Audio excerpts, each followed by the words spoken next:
नमस्ते। आज चाहिँ हामी mom to be dad to be भएर हामी प्रिन्याटल पिरियडमा एउटा भिडियो गराउँदैछौँ। यो भिडियो चाहिँ पोस्ट पछि नै हुनेछ। के भिडियो भनेपछि हामीले चाहिँ हाम्रो प्यारेन्टहुड कस्तो हुन्छ, अहिले चाहिँ कस्तो अवस्थामा छौँ, हाम्रो एक्साइटमेन्ट कस्तो छ भनेर हामी क्वेसनहरू बनाएका छौँ। हामी दुईजनाले क्वेसनहरू टिप्छौँ, एउटा क्वेसनहरू त्यसमा के लेखेको छ त्यसको चाहिँ हामीले प्रतिक्रिया दिनेछौँ। एकअर्कालाई क्वेसन सोधेर त्यसको एन्सर दिन्छौँ। आफ्नो मनमा के छ, हाम्रो कस्तो छ प्लानहरू भनेर एक्साइटमेन्ट हैन, न्यू बर्न बेबीको एक्साइटमेन्टहरू के कस्तो छ भन्ने कुराहरूलाई हामी एकअर्कालाई क्वेसन गर्छौँ अनि त्यही अनुसार चाहिँ प्रतिक्रिया दिन्छौँ। यो चाहिँ हाम्रो फर्स्ट प्रेग्नेन्सी जर्नीको फर्स्ट बेबीको यो चाहिँ मेमोरी 2082 इन्डिङ हुने बेला चाहिँ हामीले भिडियो बनाएको 12/20 आजको डेट है। अब त्यो भयो भने भोलि बिहान भोलिको दिनमा छोराले अथवा छोरीले जो हुन्छ हाम्रो नयाँ न्यू बर्न बेबी उसले चाहिँ बाबा मम्मीको एक्साइटमेन्ट कस्तो थियो भन्ने कुरालाई अझ पनि राम्रोसँग हेर्न सकोस्। पछिको दिनहरूमा कुनै मेमोरिजहरू क्रिएट गर्न खोज्या हो, त्यही अनुसार हामी गेम अगाडि सुरु गर्छौँ है त। ल हामी सँगसँगै हजुरहरू पनि हेरेर इन्जोय गर्नुहोस्। ल तिमी सुरु गर है।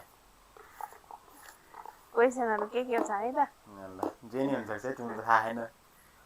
यो मैले आफैले भन्ने हो, एउटा निकाल्ने पढ्ने अनि आफैले भन्ने। ल बेबीले मोबाइल माग्यो भने दिने कि नाइ भन्ने छ। दिने कि नाइ त। ल खासमा मोबाइल एडिक्ट नै छौँ हामी। अब आफूले हेरे पनि बच्चालाई मोबाइल चाहिँ नदिने, दिने कुरामा चाहिँ अब डेभलपमेन्ट भइसकेपछि चाहिँ दिने कि, तर यो एडिक्ट बारेमा गेमहरूको बारेमा चाहिँ नदिने। उसको पढाइ सम्बन्धी नयाँ अब हुन्छ नि लर्निङ कुराहरूलाई चाहिँ फोकस गरेर टाइममा इन्जोयमेन्टको लागि दिने, नत्र नदिने। ए ल मोबाइल पाउने भयो छोरीले जे भए पनि। अब मेरो पालो है त। के क्वेसन आएछ मलाई भन्दाखेरि बेबीको सोसल मिडियामा फोटो राख्ने कि नाइ। यो चाहिँ अहिलेको फेजमा आउँदाखेरि नर्मल्ली सबैले फोटोहरू पोस्ट गरिरहेको हुन्छन्। हामीहरूले पनि गरौँला, तर एउटा सर्टेन पिरियडमा एउटा सर्टेन टाइममा देखाउने टाइममा चाहिँ हामी सबैले नै मजाले सबै फ्यामिली फोटो अथवा पर्सनल सबै बेबीको फोटोहरू राख्छौँ नै है। के हुन्छ राख्नु नै पर्छ होइन। राख्छौँ। अब मेरो पालो के होला थाहा छैन। बेबी बिग्रियो भने कसलाई ब्लेम गर्ने? तिमीलाई। तिमी छौ फटा। यो त मैतिरै जान्छ होला। किन म चाहिँ सबभन्दा घरको फटा, मैतिरै जान्छ। तिमीतिरै होइन, यो त डेभलपमेन्टको कुरा हो, जसले राम्रोसँग ग्रोन अप बनाउने हो नि त। मेरो पालो है। बेबी बोय कि बेबी गर्ल, यो चाहिँ एकदम डाउट है। यो कस्तो हुन्छ भन्दाखेरि अहिले अब हामीलाई त फर्स्ट बेबी बोय भए पनि ठिक छ, गर्ल भए पनि ठिक छ, तर जिम्मेवारीको हिसाबले हामी त रेस्पोन्सिबल फादर अनि रेस्पोन्सिबल मदर बन्न चाहन्छौँ। त्यसको लागि चाहिँ हामीलाई बेबी बोय अथवा बेबी गर्ल जे भए पनि हो कि हेल्दी होस्, राम्रो होस्, त्यसको फ्युचर राम्रो बनाउन सकियोस्, बेबीको उसलाई राम्रोसँग ग्रोन अप गर्न सकियोस्, उसको करियरमा राम्रो सेटअप गर्न सकियोस् भन्ने मेरो चाहिँ चाहना छ है। ल अब मेरो पालो क्वेसनहरू आइरहेछ भट्टाभट। बेबी रोयो भने राति उठ्ने को जिम्मा? अब यसमा चाहिँ मेरै जिम्मा हुन्छ होला होइन। सधैँ मेरो जिम्मा हुन्छ भन्न सकिँदैन। कहिले बाबा, कहिले घरको आमा बुवा सबै हुनुहुन्छ। अब टर्न बाई टर्न सबैले सपोर्ट गरेर नर्मली सबैले ग्रोन अप गर्छौँ अथवा हुर्काउँछौँ, बच्चालाई राम्रो बनाउँछौँ भन्ने हाम्रो प्लान छ अहिलेसम्मलाई है। मेरो पालो स्ट्रिक्ट प्यारेन्ट को भन्छ, आमा कि बाबा? मैले देखाए त म अलिकति सेन्सिटिभ छु, अलिकति नरम हुन खोज्छु, तर रिस उठ्ने कुरामा त रिस उठि नै हाल्छ। तर पनि अझ मम्मी अझ स्ट्रिक्ट हुन्छ कि है। पोसिबिलिटी चाहिँ त्यो देख्छु हुनु पनि बेबी पर्छ। मामुसँग चाहिँ अलिक बढी डराउनु पर्ला बी केयरफुल। केयरफुल यो भिडियो हेरेपछि आफै थाहा पाउनुपछि मेरो त सुरुमा बेबी बेबी मात्रै देखिरहेको बेबीको नेम कसले डिसाइड गर्ने हामी चाहिँ यो नाम यसैले डिसाइड गर्ने भनेर भन्न सक्दैनौँ यो चाहिँ हाम्रो फ्यामिली प्लानिङसँग अब घर परिवार बसेर के कस्तो शुभ होइन नामको विश्लेषण कस्तो हुन्छ उसले चाहिँ केलाई फोकस गरेर नाम हुन्छ त्यो गरेर हामीले चाहिँ त्यसरी नाम बुवा हुनुहुन्छ बुवाले पनि अझ धेरै यसमा स्टडी गर्नुहुन्छ नामको बारेमा अनि आमा बुवा हामीहरूको सल्लाहले लिएर सबैले राम्रो नाम के राख्दा हुन्छ त्यो नाम चाहिँ हामी राख्छौँ मेरोमा के परेछ भन्दा बेबी आएपछि हाम्रो रिलेसनसिपमा के चेन्जेस जस्तो लाग्छ के लाग्छ चेन्जेस भनेको अलिकति रेस्पोन्सिबिलिटी चाहिँ अलिक बढी बढाए जस्तो लागिरहेछ मलाई चाहिँ है अहिलेको दिनमा पछिल्लो केही समयमा अलिकति अझ बढी रेस्पोन्सिबल भयो जस्तो लाग्छ अब बेबी आउने भनिसकेपछि प्लानिङको कुराहरू अब उसको ग्रोथको कुरा बच्चा नजन्मिँदै अलिकति प्लानिङको कुराहरू होइन अनि आफू चाहिँ रेडी प्रिपेयर भइराख्नुपर्ने हरेक सिचुएसनको लागि भन्ने कुरालाई चाहिँ अझ बढी मैले सिरियसली प्यारेन्टहुड चाहिँ अब त्यो चाहिँ अलिक बढी नै म प्रति आइरहेछ भनौँ न अब चाहिँ मेरो बेबी कसको जस्तो देखियोस् भन्ने चाहना छ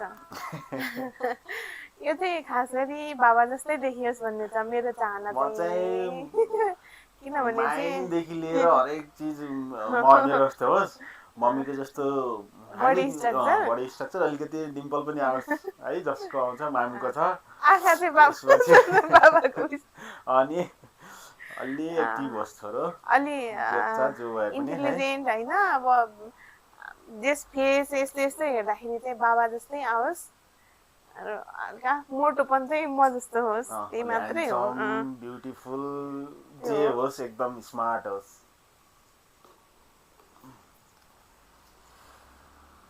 अब मसँग के आयो भन्दाखेरि फर्स्ट टाइम बेबीलाई नुहाउनेको फर्स्ट टाइम बेबीलाई नुहाउने त मामा पनि हुँदैन म पनि अलिकति अझ सक्दैन होला है तर आमाले नुहाउनुहुन्छ होला घरमा आमा आउनुहुन्छ आमाले नुहाइदिनुहुन्छ अथवा केयर गरिदिनुहुन्छ भाउजू पनि आउनुहुन्छ होला भाउजूले पनि केयर गर्नुहुन्छ सबै मिलेर अथवा फर्स्ट टाइम चाहिँ आमाले अथवा भाउजूले नुहाउनुहुन्छ होला है आमा भनेको हजुरआमा है त म होइन अब मेरो पालो के छ डाइपर चेन्ज कसले बढी गर्छ अब यो त पोस्टमार्टम जर्नीमा चाहिँ खासै म कस्तो हुन्छ मेरो अवस्था राम्रै भयो भने चाहिँ मै नै हुन्छु होला बाबा मम्मीको तर्फबाट चाहिँ मम्मी नै हुन्छु होला तर यसो फ्यामिलीमा हेर्दा चाहिँ घरको आमा नै हुनुहुन्छ होला आमा पनि हुनुहुन्छ अब एउटा सर्टेन टाइम पछि त मामुले नै गरिहाल्छ मामु अलिकति रिकभर भयो त्यो फेसमा भनिसकेपछि त मामुले एकदम केयर फोकस मलाई नै गरौँ है त यसमा मामुले केयर गर्ने कुरामा त नो कम्प्रोमाइज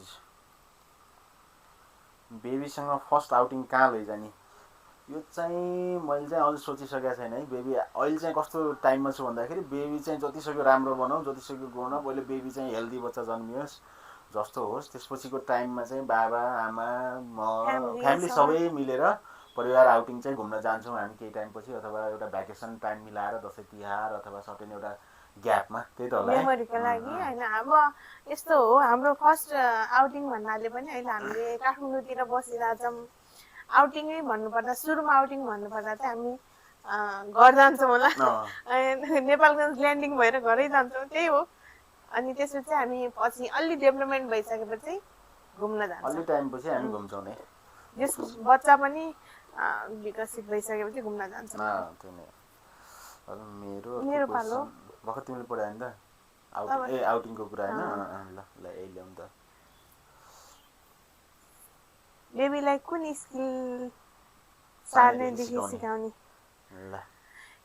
यसमा त स्किल भन्नाले त सबै सिकाउनु पर्छ अहिलेको बच्चालाई यही स्किल भन्ने छैन अब सबै कुरामा चाहिँ अगाडि नै सार्नुपर्छ स्मार्ट त बनाउनु सानैदेखि नै एक्टिभ जे कुरा पनि एडजस्ट हुन सिकोस् हैन अब जे कुरामा पनि सिकाउनु पर्छ यही भन्ने छैन गेमहरू एकदम मेन भनेको स्ट्रगल गर्न सकोस् सानैदेखि अथवा कुनै कुरामा पनि अलिकति स्टडी गर्न सिकोस् अलिकति मेहनत गर्ने खालको त्यस्तो बनाउन मन छ मलाई अरूसँग बोन्डिङहरू राम्रो होइन bonding त्यस्तो राम्रो बनाओस् है। बनाउन सिकोस् त्यही नै हो हाम्रो जस्तोसुकै स्ट्रगललाई पनि अनि च्यालेन्ज गर्न सक्ने एक्सेप्ट गर्न सकोस् एक्सेप्ट गर्न सक्ने आफूले चाहिँ त्यो हो अलि पछिको टाइममा ट्याकल हुर्किसकेपछि गर्न बुझ्न सक्नु सकोस् पर्यो बेबीलाई कुन ल्याङ्ग्वेज भ्यालु सिकाउने प्रायोरिटी हुन्छ मेन त अहिलेको सिचुएसनमा नर्मली इङ्ग्लिस बोल्ने त बोर्डिङहरूमा सिकाइ नै हाल्छ स्कुलहरूमा जहाँ पनि नर्मली आफ्नो मातृभाषा नबिर्सियोस् त्यसपछिको पाटोमा सेकेन्डरी पाटो भनेको इङ्ग्लिस ल्याङ्ग्वेज हुन्छ नर्मली सिकि नै हाल्छ पढ्दाखेरि बच्चाहरूले जसरी नै यही नै हो घरमा बाबा मम्मीको संस्कारको कुरादेखि लिएर आमा बुवासँग बोल्ने तरिकादेखि लिएर आफ्नो गाउँको भाषा ठाउँको मान्छेहरू सबैलाई चिनोस् राम्रोसँग आफू हुर्कियोस् केही समय वेशभूषा संस्कृति सबै बोलीचाली सब नेपाली त नेपालीपन एउटा पनि नछुटोस् एकदमै इङ्ग्लिस त यतिकै पछि स्कुलमा भइहाल्छ अब मेरो पालोमा के भइरहेछ स्कुल हबी करियर कस्तो इमेजिन गरेका छौ कस्तो स्कुलमा पढाउने कस्तो हबीहरू होस् कस्तो करियर होस् भन्ने प्लान गरिरहेछ भनेर अब स्कुल भन्नु त अब सबै यस्तो स्ट्रिक्ट खालको स्कुल चाहिँ म रोज्दिनँ अब हुन्छ नि फ्यामिली टाइपको फ्यामिली टाइपको स्कुल हुन्छ त्यस्तो चाहिँ उसको डेभलपमेन्टको लागि चाहिँ एकदम इम्पोर्टेन्ट छ होइन एकदम फ्यामिली फ्रेन्डली वाला स्कुल चाहिँ हुन्छ अनि करियर चाहिँ अब खास गरी करियरको कुरामा त अब भोलि उसको ग्रोथ कसरी हुन्छ हैन उसले कस्तो कुरामा इन्ट्रेस्ट देखाउँछ फ्यामिली टचरहरू यस्तो गर्नु हुँदैन बच्चाले जे खोज्छ उसले जे रोज्छ जस्तो खोज्छ भन्दा भोलिको दिनमा अब उसले कस्तो खालको ग्रोन अप भइरहेछ उ कस्तो खालमा अलि बढी इन्ट्रेस्टेड छ त्यो कुरालाई चाहिँ मेहनत अथवा कुन पाटोमा अलि बढी स्ट्रगल गरिरहेछ हैन कुन चाहिँ आफूलाई प्रायोरिटी दिइरहेछ त्यही कुरालाई लिएर राइट वेमा लागोस् आफ्नो पाटो त जे गरेर नि मान्छे बाँचि नै हाल्छ अथवा आफ्नो लाइफ सेटल बनि नै हाल्छ त्यसरी नै आफ्नो चोइसको कुरा हो त्यो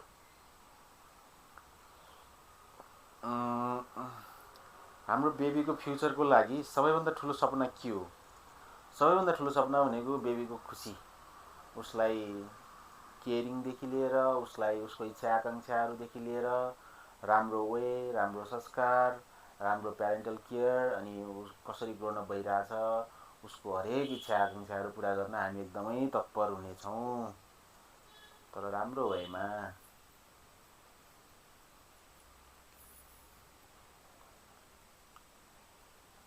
आमा बाबा भन्ने सोच्दा कस्तो फिल हुन्छ यो चाहिँ एकदम एकदम पुरा राम्रो क्वेसन हो हैन अब आमा बाबा भन्ने सबैलाई सोच हुन्छ यो सबैलाई अब हुनै पर्ने हैन राम्रो सोच हुन्छ हामी पनि एकदम एक्साइटेड छौं एकदमै एक्साइटेड छौं एकदम बेबी आउने आगमनलाई कुरेर बसिरहेको छौँ एकदम एक्साइटमेन्ट छौँ यो चाहिँ हाम्रो सौभाग्यको कुरा हो हैन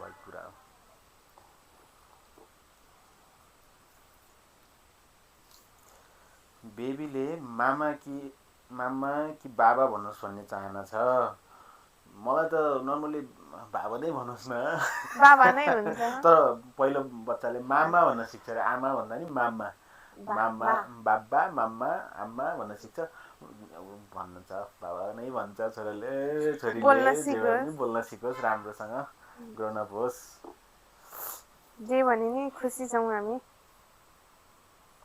स्किन टोन स्माइल हेयर कसको जस्तो होला अरे अब स्माइल त स्किन टोन भन्नाले हामी दुईजनाकै एकै छ हेयर पनि हाम्रो एकै नै छ कर्ली नै होला छोराको हेयर बाबाको बच्चाको हेयर छोरीको हेयर जस्तो भए पनि हामी दुईजनाको जो सबै कुराहरू मिल्छ जस्तो आए पनि ठिकै छ ओके विथ दैट दाँत चाहिँ बाबाको जस्तो आओस् मेरो जस्तो नहोस् कपाल चाहिँ अलि बाबाको कर्ली छ मामा जस्तै आओस् मामा जस्तै बेबीलाई लुकाएर चक्लेट दिने को हुन्छ बेबीले चक्लेट त मैले नै दिन्छु होला तर मामुले चक्लेट खाँदैन थिए बाबुले पनि अथवा छोरीले पनि जो भए पनि चक्लेट चाहिँ अलिकति एभोइड नै गर्छौँ होला तर कहिलेकाहीँ बच्चा बच्चीले खान खोजि नै हाल्छन् त्यो तर मामुको त आयो भने चाहिँ चक्लेट खाँदैन होला किनभने म चाहिँ चक्लेटमा जिरो जे भए पनि म ल्याइदिन्छु जे खाए नि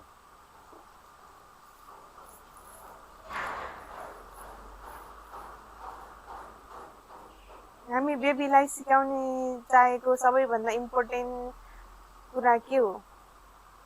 चाहिँ संस्कार, संस्कृति, एकदम रिलेसनसिप होइन। अब यस्तै हो के अरे स्ट्रगललाई अझ बढी स्ट्रगल गरोस् अनि स्ट्रगल गरोस्।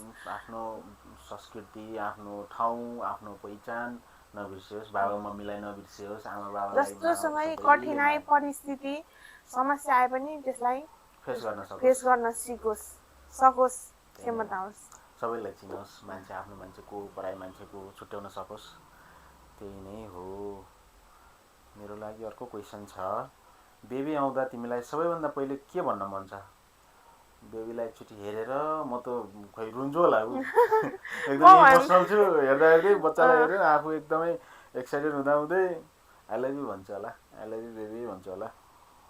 तर यो भिडियो हेर्दा चाहिँ एकदम मलाई चाहिँ मनैबाट लागेको है। पहिल्यैदेखि बेबी आउँदा चाहिँ बेबीको बाबा चाहिँ एकदम इमोसनल भएर आँसु त सेवर जान्छ। भिडियो हेर्नु ग्यारेन्टी दिन्छु म पछि मभन्दा बढी इमोसनल यता अहिले चाहिँ म छु। किनभने म यो फेजमा चाहिँ हर्मोनले गर्दा पनि धेरै इमोसनल भइरहेको भएर अहिले चाहिँ म छु। तर यता है बढी मेरो हामी मध्ये राम्रो प्यारेन्ट को बन्ने छ? अब हामीले छुट्टै भनेर बनाउने बच्चा पाल्ने होइन। हामी दुईजनाले नै एकअर्काले नै बच्चालाई हुर्काउने हो भनेपछि हामी एकअर्कामा चाहिँ मोटिभेट नै हामी पोजिटिभ वेले नै हुर्काउँछ नि कि हामी दुइटै नै हुन्छौँ। एकदमै आमाको रेस्पोन्सिबिलिटी छँदैछ, बाबाको रेस्पोन्सिबिलिटी पनि छँदैछ। आफ्नो रेस्पोन्सिबिलिटी सबै पुरा गरेर राम्रो सन्तानलाई राम्रोसँग हुर्काउने, राम्रो संस्कार दिने, राम्रो पढाउने लेखाउने, उसको इच्छा आकाङ्क्षाहरू सबै पुरा गर्ने हाम्रो सोच छ अहिलेसम्म। सबै त्यही अनुसार नै अगाडि जान्छौँ होला हामी। प्यारेन्टिङ स्टाइलमा हामी म्याच छौँ कि फरक छौँ? प्यारेन्टिङ स्टाइलमा त अलमोस्ट हामी म्याच नै छौँ। उसको पनि स्वभाव त्यस्तै छ, अलिकति फ्यामिली पर्सन हो पनि, म पनि फ्यामिली पर्सन नै हो। आफ्नो घर परिवारलाई, आफ्नो इष्टमित्रलाई अथवा हरेक कोही आफूसँग टच भएको मान्छेलाई चाहिँ जतिसक्दो नजिक बनाउन खोज्छौँ, एकअर्कालाई बुझाउन खोज्छौँ अथवा रेस्पेक्ट दिन खोज्छौँ। आफ्नो भोलि बिहान केही अप्ठ्यारो पर्दा उनीहरूलाई बोलाउन खोज्छौँ, सम्झाउन खोज्छौँ। त्यस्तै खालको छौँ, दुइटै हामी एउटै म्याचिङ नै छ हाम्रो प्यारेन्टल। हाम्रो जे कुरा पनि होइन, बडी स्ट्रक्चर होइन, माइन्डहरू जे कुरा पनि हाम्रो जस 100मा 95 त मिल्छ होला। अब 5% त हाम्रो अब यताउता गरेर भइहाल्छ। अब हामीसँग छ जम्मा 2वटा लास्ट क्वेसनहरू छ होइन। तपाईँ पनि निकाल्नु अब। ल मेरो के छ अब हेरौँ। यो चाहिँ हाम्रो लास्ट क्वेसन हो। लास्ट क्वेसनमा के छ ल हेरौँ। 10 इयर्स पछि हाम्रो फ्यामिली कस्तो देखिन्छ? हाम्रो फ्यामिली 10 इयर्स पछि चाहिँ एकदम खतरै देखिन्छ होइन। कम्प्लिट देखिन्छ। हाम्रो बुवा आमा, छोरा छोरी, आमा बाबा हामी सबैसँगै हुन्छौँ। त्यतिखेरसम्म अहिले चाहिँ म अब स्टडी जर्नीमै छु। त्यतिखेरसम्म मेरो पनि जब हुन्छ होला होइन। हामी चाहिँ अब घरमा बाबा मम्मी बस्ने अनि जस बच्चा बच्ची चाहिँ पढ्ने, हामी चाहिँ जब गर्ने, कमाउने, ह्याप्पी फ्यामिली सँगै बस्ने प्लान छ। आफ्टर 10 इयर्स, अलमोस्ट 10 इयर्समा एउटा बाबा ड्रिमहरू चाहिँ फुलफिलमेन्ट हुन्छ होला, कम्प्लिट गर्न सक्छौँ कि भन्ने फेजमा छु। त्यही अनुसार स्ट्रगल गर्दैछौँ हामी दुईजनै पनि। त्यही अनुसार हामी फ्यामिली सकेसम्म सबै सँगै बस्छौँ। अहिले हामी काठमाडौँ छौँ, बाबा मम्मी घरमा सल्यानमा हुनुहुन्छ। अहिले 10 वर्षपछि, अबको 10 वर्ष भनिसकेपछि त्यति बेलासम्म अलमोस्ट सेटल भएर एउटै ठाउँमा एउटै घरमा सँगै हुन्छौँ होला। 92 to 93 त्यो फेजमा हुन्छ होला। मेरो क्वेसन चाहिँ के छ भन्दा, बेबीलाई एउटा म्यासेज फ्युचरको लागि के दिने? यो चाहिँ हामी दुईजनाकै तर्फबाट हुन्छ है। लास्टको क्वेसन कस्तो लास्टको क्वेसन जस्तो आएछ के म्याचिङ भयो। यो चाहिँ इन्डिङको हुन्छ नि, कन्क्लुजन टाइपको क्वेसन आएछ। के दिन मन छ मलाई एउटा बेबीको फादर भएको हिसाबले, बाबा बन्ने हिसाबले चाहिँ मैले के भन्न चाहन्छु, एउटा एकदम राम्रो संस्कार सिक्नु र ज्ञानी बन्नु। बाबाले तिमीलाई जहिले सधैँ माया गर्छ, सधैँ ज्ञानी बनाएर राख्छ, तिम्रो हरेक इच्छाहरू पुरा गर्छ, राम्रो बाटो लाग्नु। तर भोलिको दिनमा सबै आफ्नो संस्कार, आफ्नो परिवार, आफ्नो फ्यामिली सबैलाई चिन्नु, एकदम स्ट्रगल गरेर अगाडि बढ्नुपर्छ। बाबा पनि त्यस्तै स्ट्रगल गरेर अगाडि बढि नै रहेछ। अलमोस्ट यही फेजमा अथवा सँगसँगै बाबाले छोरा अथवा छोरीलाई सँगै लिएर जान चाहन्छ। सँगै तिमीहरूलाई एकदमै माया हुन्छ सधैँ हामीबाट। हामी तिमीबाट एज अब प्यारेन्टहुड होइन, हामीले चाहिँ सक्दो आफू जस्तो स्ट्रगल गरे पनि खुसी बनाउने कोसिस गर्नेछौँ होइन। छोरा होस् या छोरी होस्, जे भए पनि हामीले चाहेको डिमान्डहरू चाहिँ पुरा गरिदिनेछौँ। अब यसको मतलब यो होइन कि बाबा मम्मीले पुरा गरिदिनुहुन्छ हामीले बसेर खाने होइन, हाम्रो जे मन लाग्यो त्यो गर्ने होइन। हामीले स्ट्रगल गर्न सिकाउने हो। त्यसमा चाहिँ गर्नुपर्ने हरेक कुराहरू हामीले सकि नसकी जसरी हुन्छ हामी रिक्वायरमेन्टहरू फिल गर्छौँ। तिमीहरूको इच्छा आकाङ्क्षा कहिले मार्ने छैनौँ। तिमीहरूले चाहिँ गलत बाटो चुज नगर्नु, आफ्नो वे चाहिँ आफ्नो उसको लाइफको वे चाहिँ एकदम पोजिटिभ एन्ड राम्रोवालामा चाहिँ लिनुपर्ने छ होइन। पछि गएर एक उदाहरणीय व्यक्ति बनोस् र हामी पनि उदाहरणीय व्यक्तिको प्यारेन्ट हौँ भन्ने चाहिँ ठुलो गर्व गर्न पाऊँ होइन। एकदम त्यही नै सोच्छ हामी दुईजनाको। हामी बाबा मम्मी एकदम खुसी छौँ। अब हाम्रो अलमोस्ट टाइम आउन पनि लाग्यो एकदम है। अब अहिले हामी 2082 12 महिना 20 गतेको दिनमा छौँ आजको दिनमा। अब सपोज अलमोस्ट 2 मन्थ जस्तो 1.5 मन्थ अथवा 2 मन्थको टाइम होला। न्यू इयरसँगै हाम्रो न्यू प्यारेन्टहुड, न्यू बेबी स्टार्ट हुन्छ, न्यू जर्नी लाइफको होइन, जर्नी सुरु हुन्छ। जस आजको हाम्रो क्वेसनहरू यति नै थियो। हामीलाई मनमा लागेको कुरा, क्वेसनमा भएका कुराहरूको एन्सर चाहिँ दिइसक्यौँ। अब पालो तपाईँहरूको के भयो, कस्तो भयो, हामीले जानेको कस्तो गऱ्यौँ, प्रतिक्रिया दिनुहोला। र यो हाम्रो बेबीको लागि म्यासेज पनि, यो के अरे मेमोरी पनि हो। अब यो चाहिँ प्रेग्नेन्सी जर्नीमा चाहिँ हामीले भिडियो गरेर राखेको छौँ। हस्, धन्यवाद। ह्याप्पी। थ्याङ्क यू, नमस्ते, बाई बाई।